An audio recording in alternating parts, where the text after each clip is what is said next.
नमस्कार दोस्तों, आज हम बहुत प्यारा सा एक देवी गीत लेके आए हैं। गीत कैसा लगा कमेंट बॉक्स में ज़रूर बताइएगा। चैनल को भरपूर सपोर्ट और आशीर्वाद दीजिएगा। गीत को लास्ट तक जरूर सुनिएगा, बहुत प्यारा देवी गीत है, लास्ट तक जरूर सुनिएगा। धन्यवाद।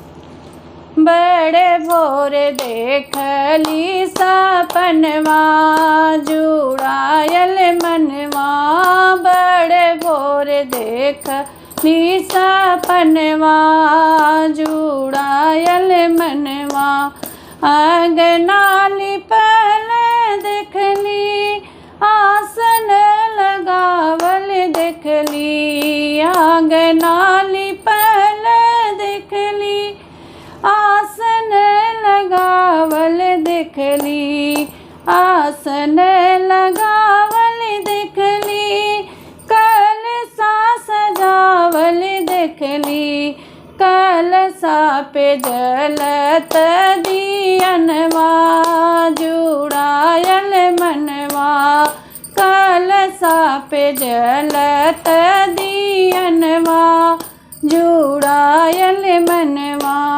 बड़े भोरे देखली सपनवा जुड़ायल मनवा, बड़े भोरे देखली सपनवा जुड़ायल मनवा, लाल लाल डोलिया देखली, लाल काऊ हरवा देखली, लाल लाल डोलिया देखली, लाल काऊ हरवा देखली, डोलिया से उतरई दुर्गा मैया जुड़ायल मनवा, डोलिया से उतरई, डोलिया जे उतरई मोरिया गनवा जुड़ायल मनवा, भोरे भोरे देखली सपनवा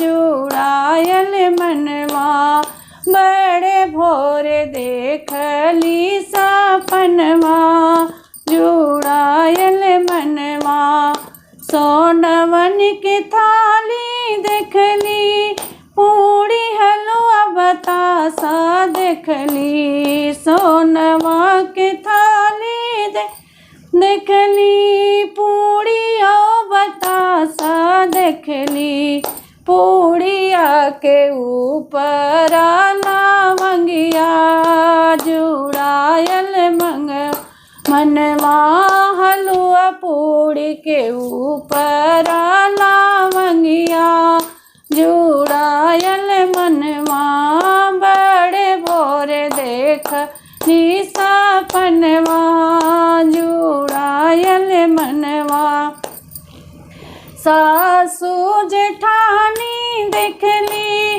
गोतनी सखिया देखली, सासू जेठानी देखली, गोतनी सखिया देखली, सब मिल गावई पचरा गीतिया जुड़ायल मनवा, सब सखी गावई पचरा गीतिया जुड़ायल मनवा, बड़े भोरे देखली सपनवा जुड़ायल मनवा, लाली लाली चुनरी देखली, मैया के ओढ़त देखली, लाली लाली चुनरी देखली, मैया के ओढ़त देखली, मैया जे आवई मोरिया गनवा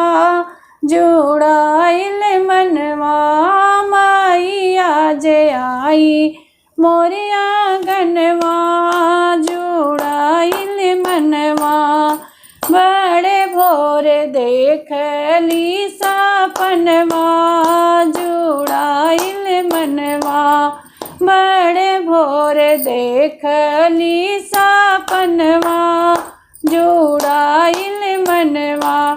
धन्यवाद दोस्तों, प्रेम से बोलो जय माता की। माता रानी सबकी मनोकामना पूर्ण करे। जय माता।